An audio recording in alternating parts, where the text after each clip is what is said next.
Welcome. Thank you for joining me in Dear Mr. Jefferson, Conversations with Thomas Jefferson and James Madison. Mr. Madison and I were honored to visit the students of WordWorks in Lynchburg, Virginia, while on our way to Poplar Forest, my retreat and plantation located but a few miles southeast of Lynchburg. Today, Poplar Forest is a National Historic Landmark which you can visit and tour. Here, the children ask Mr. Madison and I about the Declaration of Independence, the United States Constitution, and how the nation has changed since we were elected president. Well, I am delighted to welcome everyone here this afternoon. I think you all know who I am, do you not? Thomas Jefferson. Thank you. And my good friend? James Madison. How do you do? Good to see you all today. Such animated faces. Are you excited today? Yes. The heat is not bothering you at all? No. Oh, very good. We should have a lively discussion today. In fact, our discussion, I would say more than anything else, is generally about what makes us happy and free. If there's one thing our Declaration of American Independence states, it is that man has a right to be happy and free. That is what it says, not only for us as Americans, but for whom else? Who else do you think? For everybody. Everyone. Absolutely. And I was engaged in helping to write a document called the Constitution. You may see it from time to time.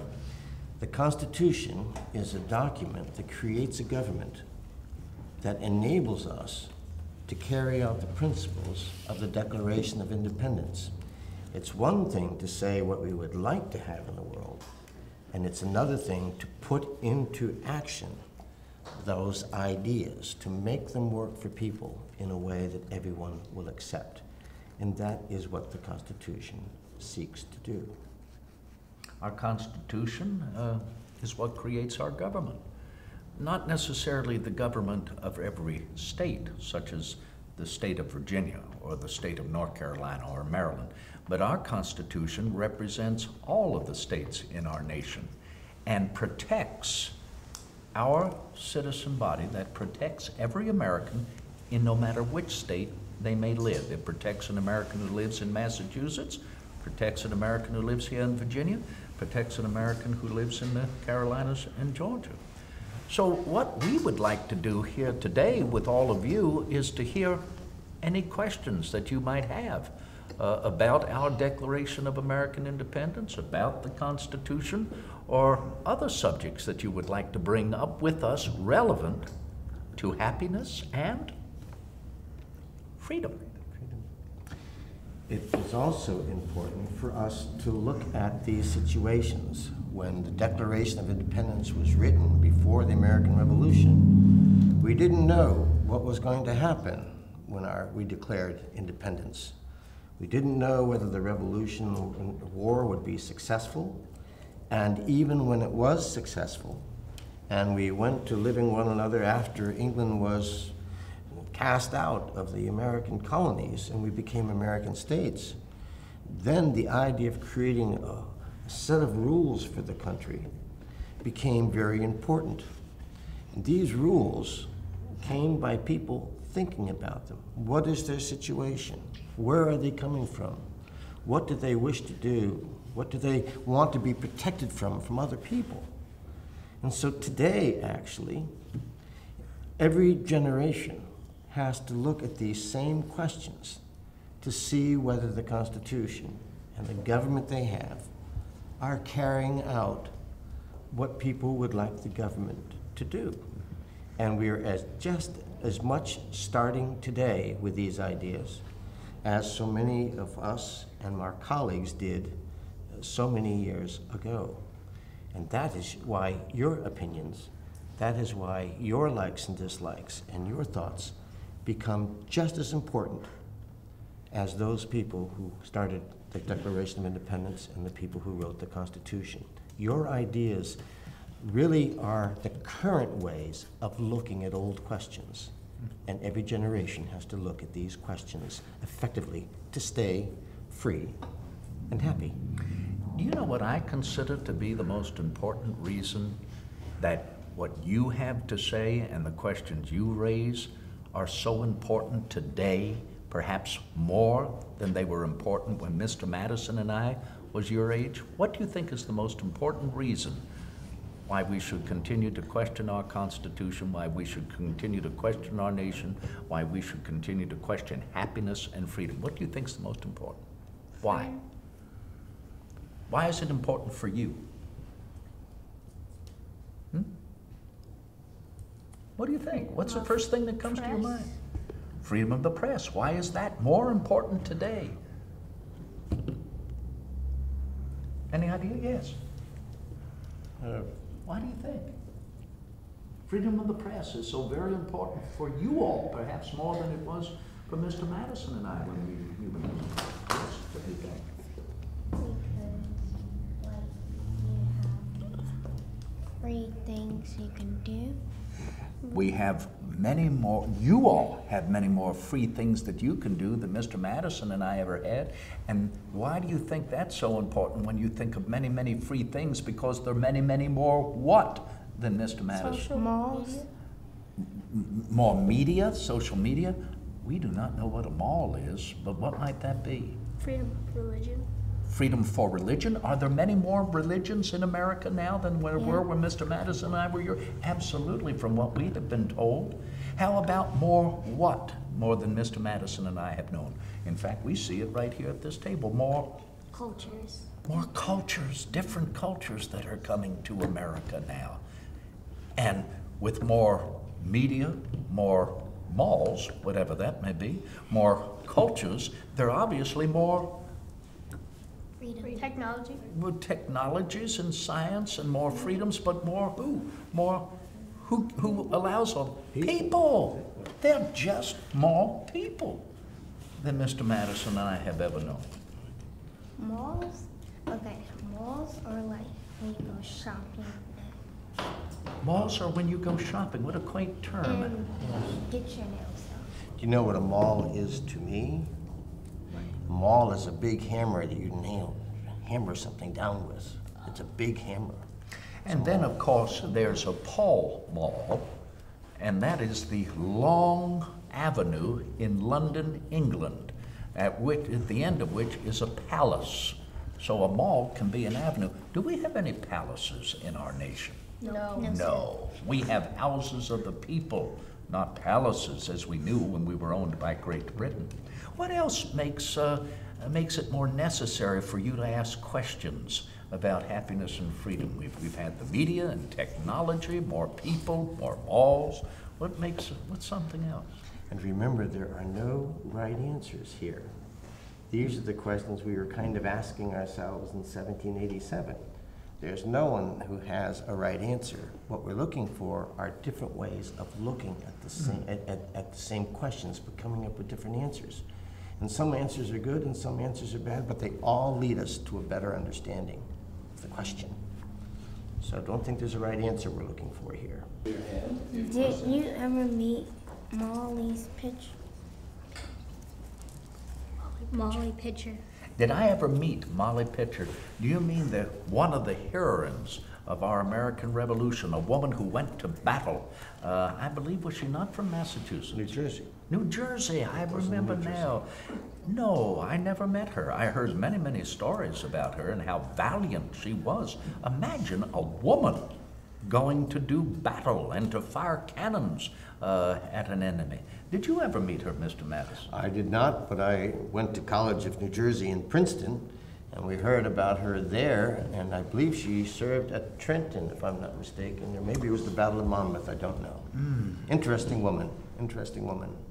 Yes, Ashley. How old were you when you wrote the Declaration of Independence? Well, I never will forget how old I was. You know why? Because there were many older people there in the Continental Congress. One of the eldest was Benjamin Franklin. I was 33 years old when I wrote the Declaration of American Independence. Dr. Franklin was nearly 30 years older than me. And how old, much older is 33 than your age? 60. What is your age now? 10. 10. What's 10 from 33? Do you know? It's 23. He was 23 years older than you are right now when he wrote the Declaration. My. Why did you want to write the Declaration of Independence? Why did I want to write it? Do you know, actually, I was invited to write it. I was chosen to write our Declaration of American Independence. I was one of a committee of 5 men who were created, a committee by President John Hancock. The other 4 gentlemen on the committee were John Adams from Massachusetts, Robert Livingston from New York, Roger Sherman from Connecticut, and I already mentioned him, Benjamin Franklin from Pennsylvania. Who do you think we thought should write the Declaration? Amongst those 5 men, who do you think we thought ought to be the person to write the Declaration? Benjamin Franklin. Were you going to say Benjamin Franklin too? George Washington. Well, he wasn't on the committee. Mr. Washington, General Washington, was at battle. He was on the field of war. But it was Benjamin Franklin. But you know, he said, I fear I'm too old, and anything else I may write is going to be torn apart. I've written too much that has been criticized. I think perhaps Mr. Jefferson ought to write it. So I was invited to write the Declaration and took up the pen. It took me 3 days to write that. Oh yes, I make mistakes like everybody else. Did you have another question? Are you friends with George Washington? Yes, I'm very good friends with General Washington. I hope he will consider me his friend as well. He knew my father, Peter Jefferson, when I was but a young boy. Of course, General Washington was some years older than me, 11 years older than me, but he was a surveyor when he was a young man. And so my father was a surveyor, and they would travel at times together. Yes? Were you ever in the war before the Revolution? Are you asking me? No. When the Revolutionary War began, I was 25 years old, and I had just been out of college for only about 4 years. I was a colonel for 3 days in Orange County. Because of the militia, the counties would choose their colonels and lieutenant colonel. And my father was chosen colonel, and I was chosen lieutenant colonel. But because my father didn't want to serve, I became colonel. But I was only colonel for about 3 or 4 days. I felt that I was too weak, and my constitution, my body was really not strong enough to go to war.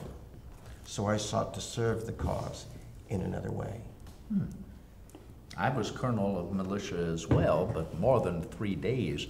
However, I never saw battle because everyone wanted me to be a representative in the government.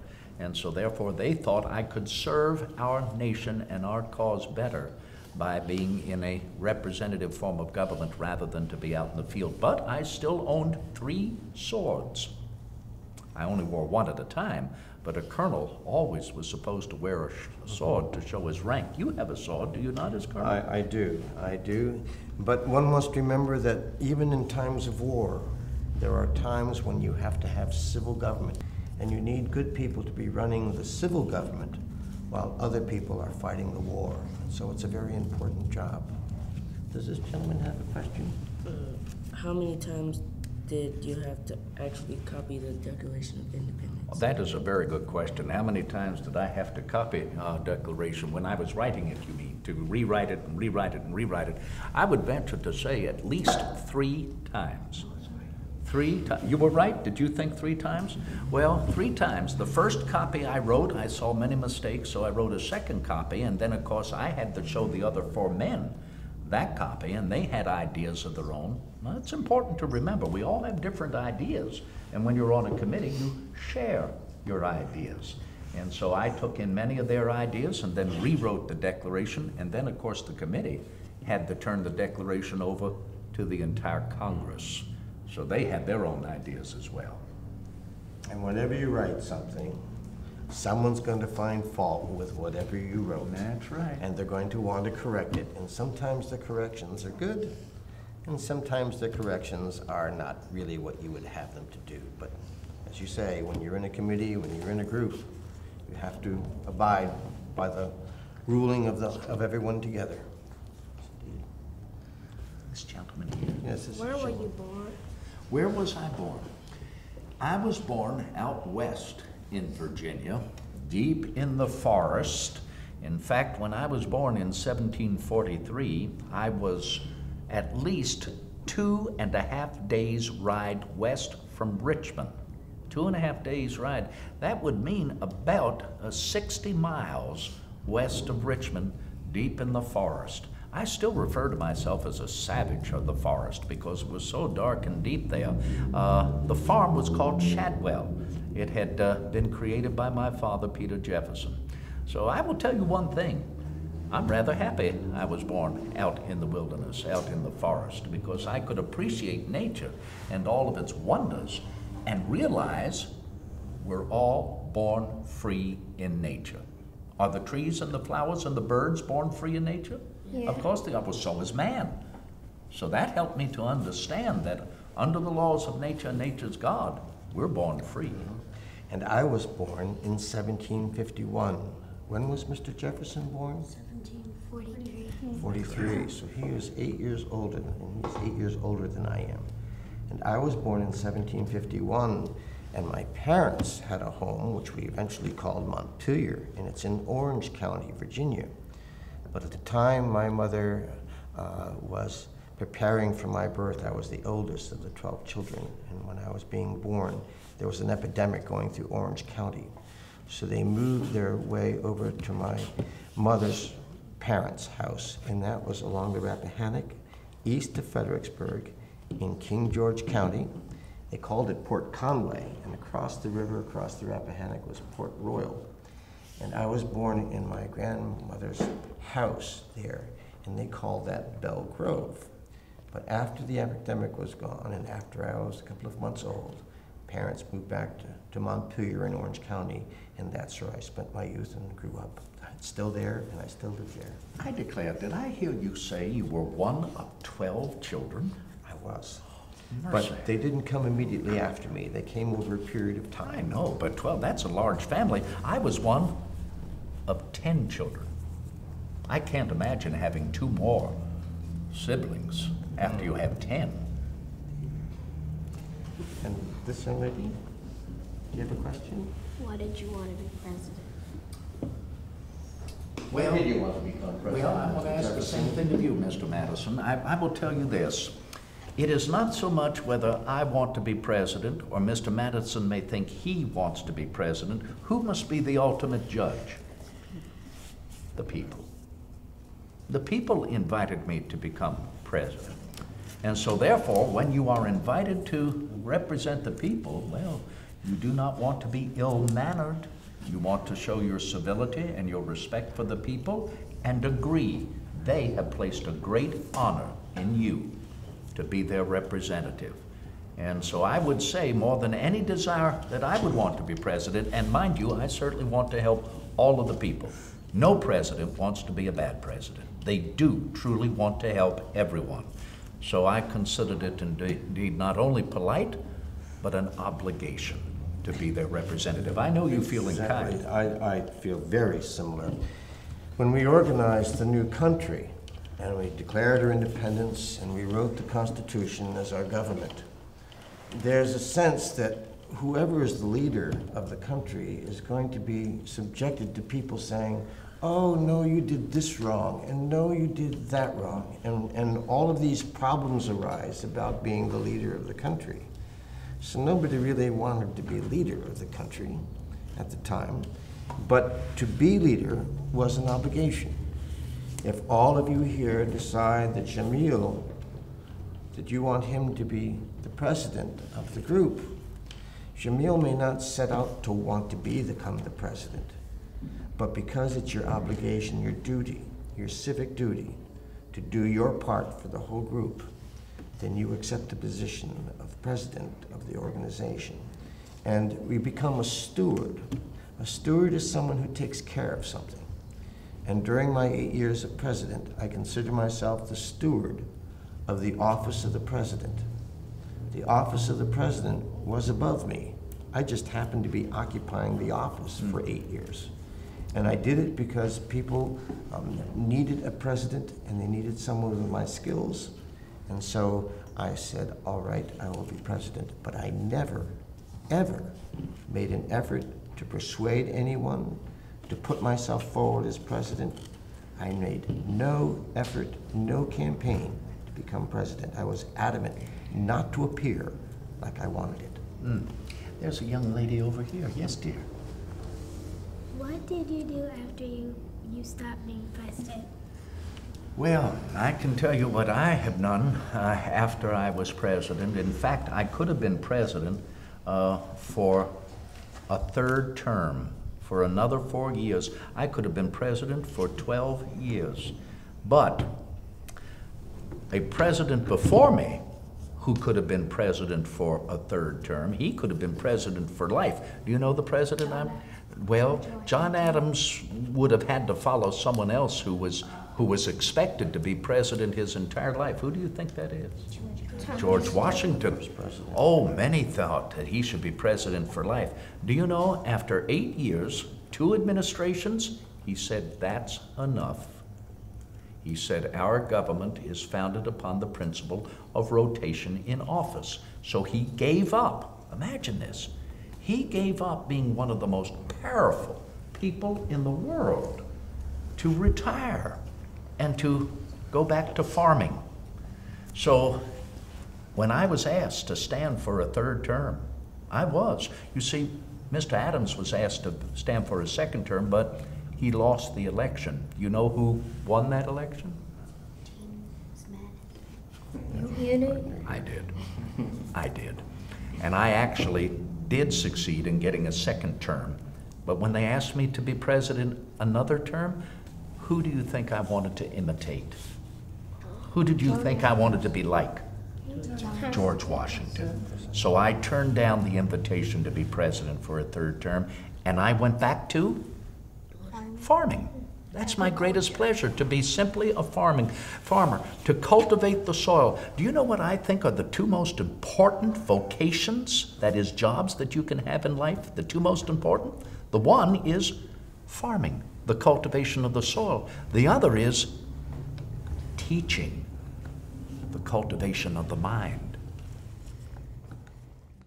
Were you there for the Boston Tea Party? Was I in Boston during the time of the so-called Tea Party? Well, firstly, let me say, it was hardly a tea party. In fact, the only creatures, I think, who enjoyed a tea party were the fishes in Boston Harbor. It was a riot. It was the destruction of 356 cases of tea thrown overboard of the ships of the realm, that is, ships that belonged to the monarchy of Great Britain. And of course, that tea was destroyed by Indians. Do you think it was? Shh, don't tell anyone. They thought it was Indians. I was in Virginia at that time. In fact, I was in, let me see, I think I was in Williamsburg, Virginia in December 1773. Do you remember where you were? I was in Orange County, and I was a member of the Committee of Correspondence, and that's how we heard about the Boston Tea Party. People from the Committees of Correspondence in Massachusetts wrote to different committees, and the letters finally came to us. I heard it was 342 chests of tea, but that's probably the difficulty with communication. So True. But in 1773, I was only 22 years old, and we heard about Boston in Massachusetts. It was a very disruptive colony. They were always doing things that seemed to fly in the face of the British government. They did, they closed the port of Boston. They did. The British did not like the destruction of their property, so they closed down the entire. Yes, they prevented any trade to come in or to go out. of Boston. Now, we got worried because maybe they could do that in Virginia. They could do that in Pennsylvania. How did we support them in Massachusetts? Do you remember? I believe they called for a day of prayer. In Williamsburg, I got together with some of my friends, Patrick Henry and George Wythe, and we wrote up a special proclamation for a day of fasting, humiliation, and prayer. That is to get all Virginians to go to church and pray for Boston and Massachusetts. Even though they were 700 miles away, they were still our fellow Americans. Even though they were a different colony, we were still all Americans here. So we wanted to make sure they would be safe and hope they would consider we had the same right. We wanted to support those in Massachusetts, but we did not want to bring the British government down upon us by rioting in the same way. So by declaring a day of prayer and thanksgiving, we could show our support to Boston and to Massachusetts.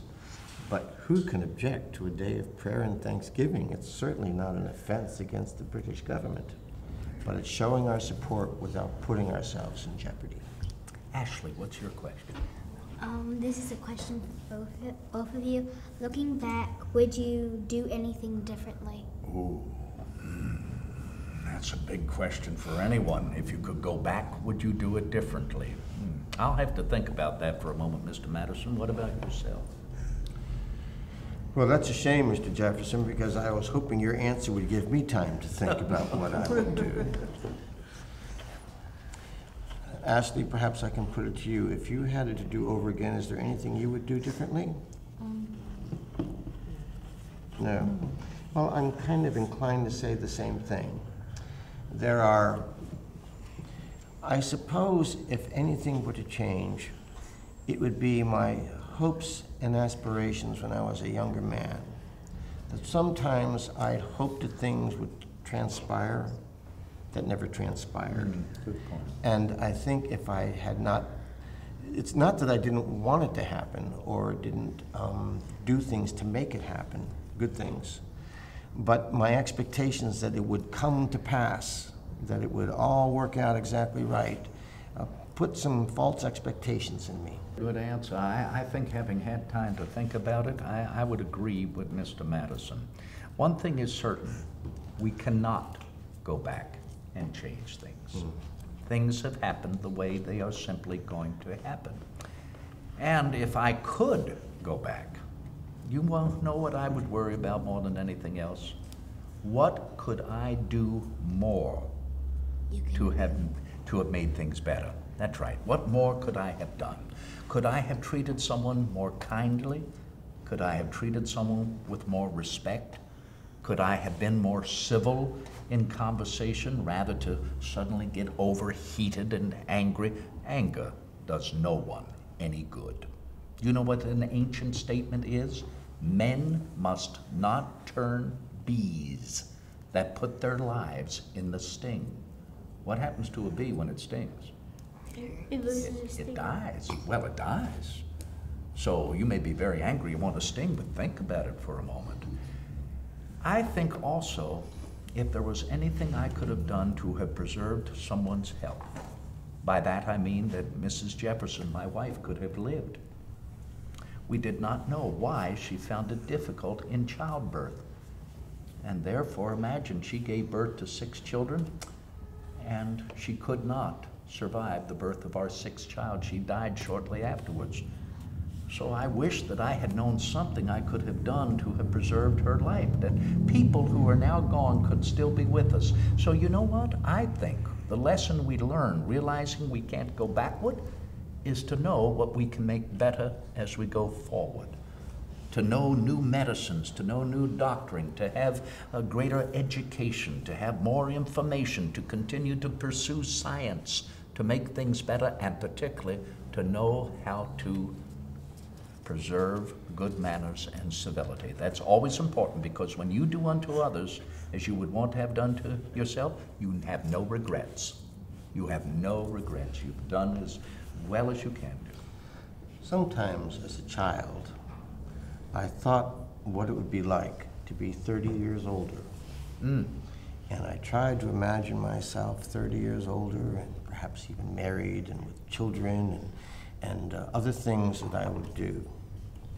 And when I thought about it and I dreamed about it and I reflected on it, all of a sudden I woke up from my thoughts and I looked back and think all the things I wanted to do between the time I was 10 years old and the time I was 40 years old.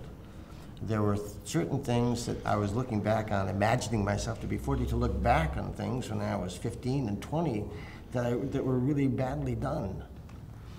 But when I woke up from my reveries and then realized that I was still 10 years old, I had 30 years now ahead of me to correct the things that I imagined that I would do wrong when I imagined myself to be 40. Yeah. And sometimes when you look ahead like that, and you put yourself in a position so much more in advance of your age, and you go back and think about where you are right now, you have all this opportunity in your future to correct the steps and the mistakes you think you might make had you imagined yourself to be 40. Very. What is your favorite book? My favorite book, Jonathan, without a question, and I will tell you this, no day is misspent when I can have a good read. I always believe in exercising the mind as well as being out of doors and exercising the body. And I would say of all of the books that I have enjoyed throughout my entire life, the book called The Life and Times of Tristram Shandy, or The Life and Opinions of Tristram Shandy, remains my favorite. It was written by a gentleman named the Reverend Lawrence Sterne, and it is a book about the birth of a little baby boy named Tristram Shandy. But imagine this, more than half of the book, he is not born yet. Now, how can the book be about him when he's not even born yet? Well, the book is really about his family and the world into which he will be born. So that makes you think right away, well, he's not even here yet. How does he know? But the reader has the advantage. The reader knows. And then finally, when Tristram Shandy is born, you realize that he may have a very different opinion than what you have already read are the opinions of his family and his neighborhood. Another thing, too, that Tristram Shandy does, it opens your mind into great imagination to realize that you're actually having a conversation with the author of the book, because you're reading, and as you turn the pages, suddenly you turn the page, there's nothing on either the page on your left, the page on your right. You think there may be a mistake. You turn the page, and the author, the Reverend Sterne, tells you, I beg your pardon, dear reader, my mind drew a blank. You're having a conversation with him. Sometimes you're reading and suddenly you realize after several pages, this is the same sentence. The sentence keeps going on and on and on and on and on. Finally, you turn the page, there's nothing on it but a period. Then you turn some pages and there are no words. They're drawings and doodles. Scribbles. And the Reverend Lawrence Sterne says, I beg your pardon, reader, I became tired of writing. I thought I would draw.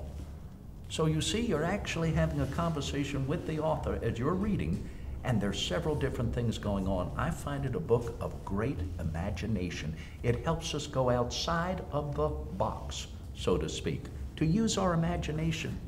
And I think we're a nation that really provokes imagination, the thought and the number of ideas that we can have. What's your favorite book, Mr. Madison?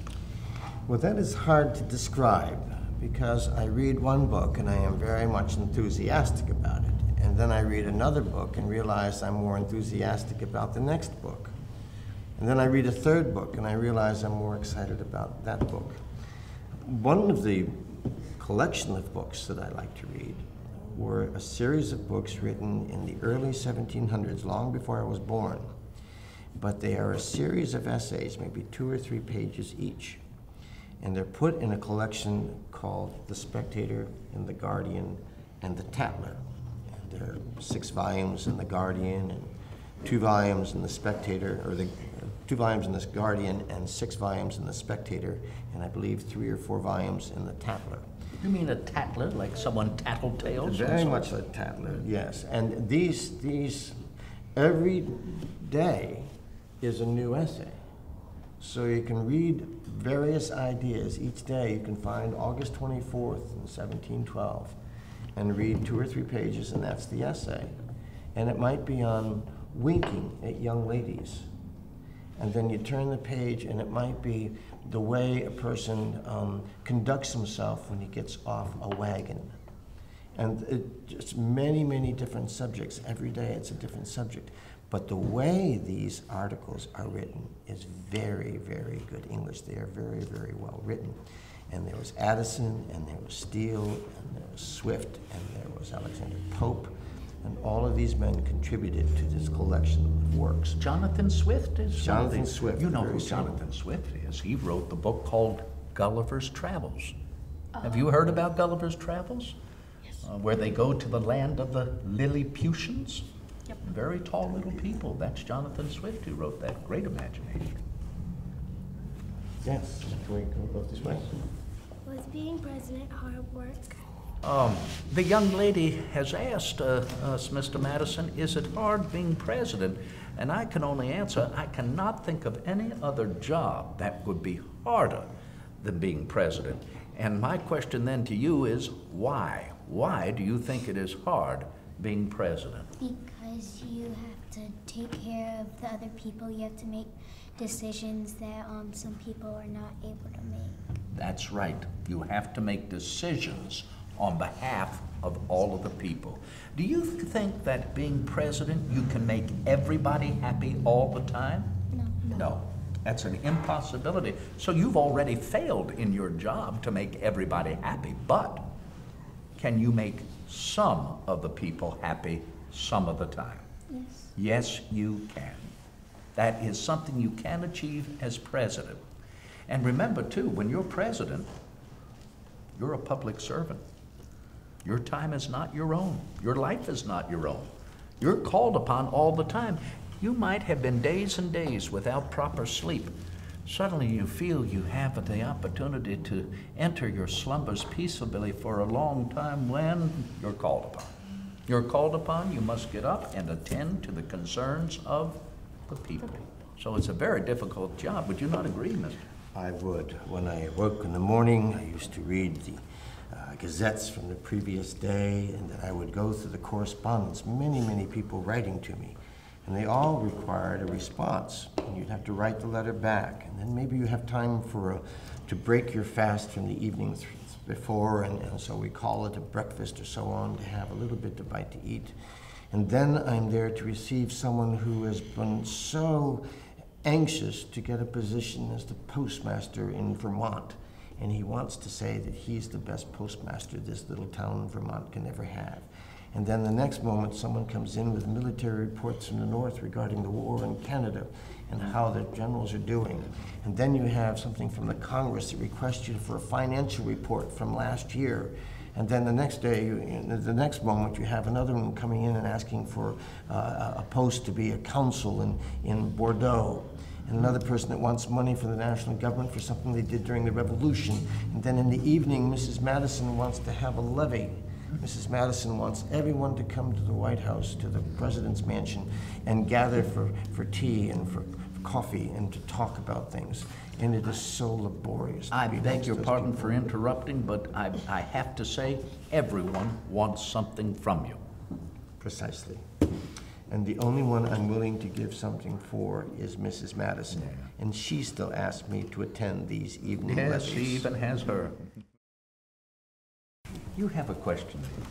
Was you there in the Boston Massacre? Was I there at the Boston Massacre, or was I in that?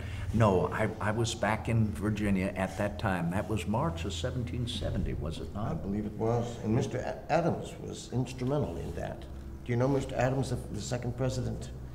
Long before he was second president, he was a lawyer in Massachusetts. And Mr. Adams was very much an American patriot in Massachusetts. But during the Boston Massacre, do you know what the Boston Massacre was? Yes. Yeah. The British soldiers fired into a crowd of people.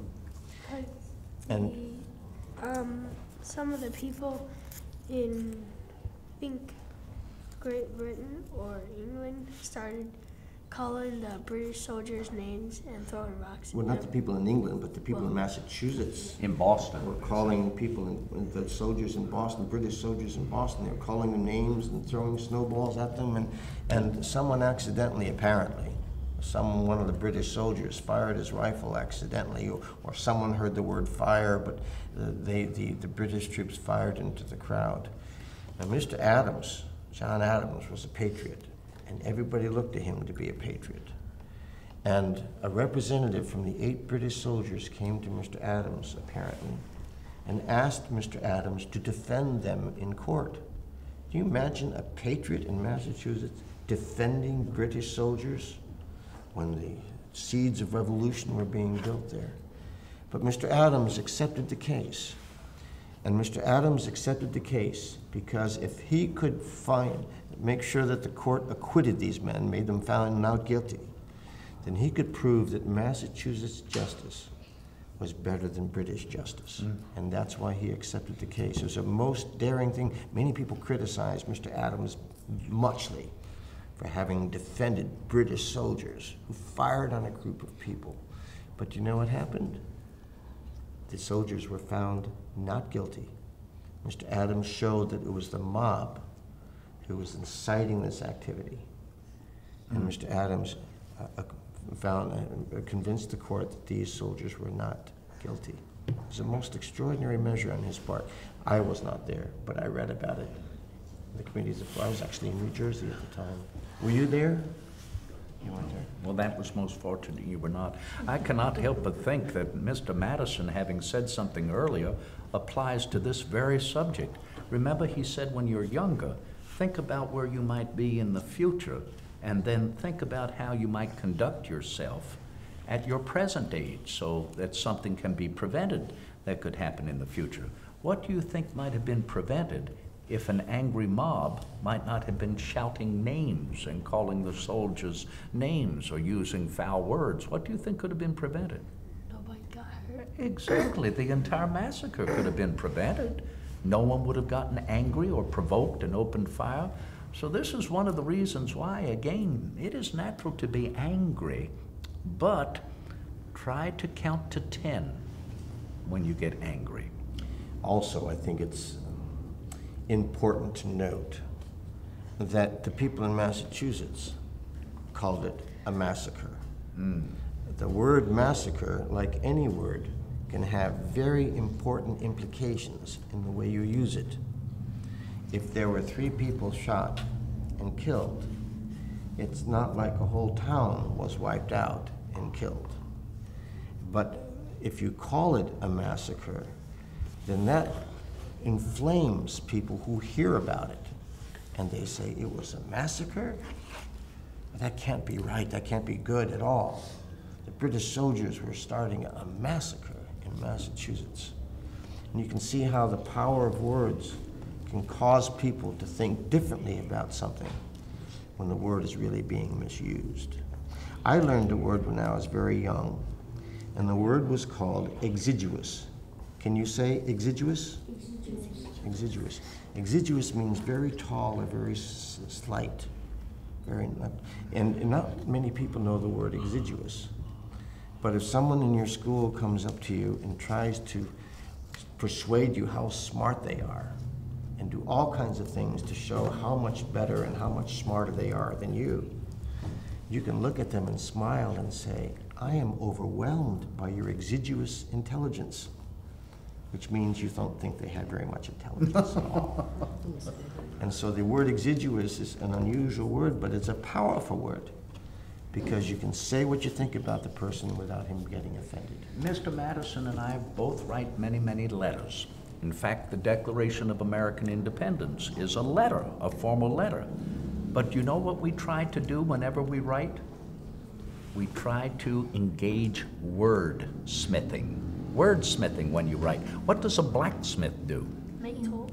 Blacksmith makes tools, he hammers iron and the like. Well, what do you think wordsmithing means? Learning the right words, using the correct words when you write. We try to make words work. Right. Very good. Shamil, do you have a question there? Have you asked all your questions?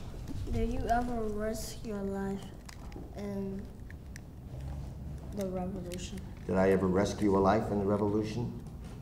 No, I did not. Did you, Mr. Jefferson? No, in fact, though, we were both colonels of militia, Mr. Madison, for less time than myself. I did not see any action in battle, so I was never able to rescue anyone on a field of battle. Remember, I was governor of Virginia, and I was a member of the Virginia House of Delegates, and I also served in Philadelphia as a delegate there. I was more or less, if you will, a leader. One of the ways someone can become a leader is when they rescue someone. It does not have to be in battle. It can be in everyday life. Someone may be in harm's way, someone may be beset upon, and then you have the opportunity to come to their rescue. And do you know why that helps you become known as a leader? Because what do you think everyone else will think about you when you seek to rescue someone? What will they think? They will think that you're a hero.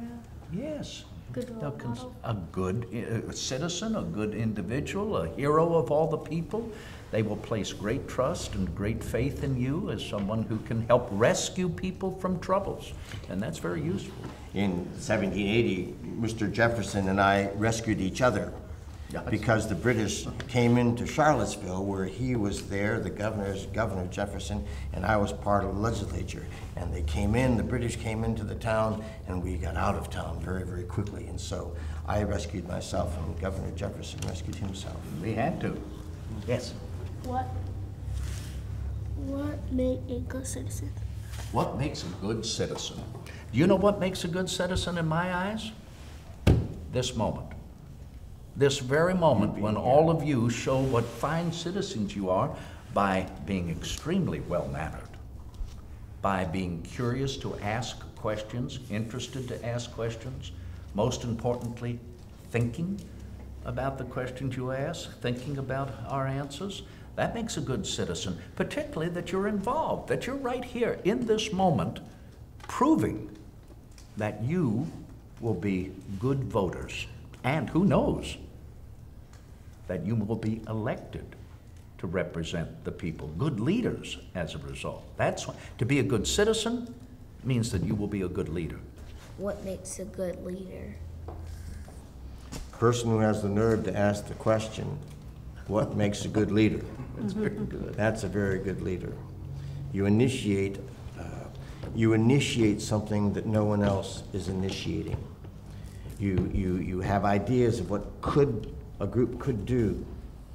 And then you motivate other people, if you're right, motivate other people to think the same way. But when they don't, and they have a better idea, a good leader is one who will bend his own ideas and accept another idea if it seems to be better.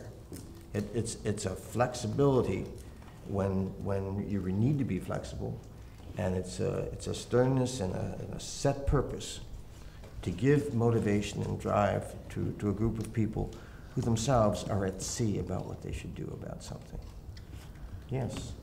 Do you think you were born a leader?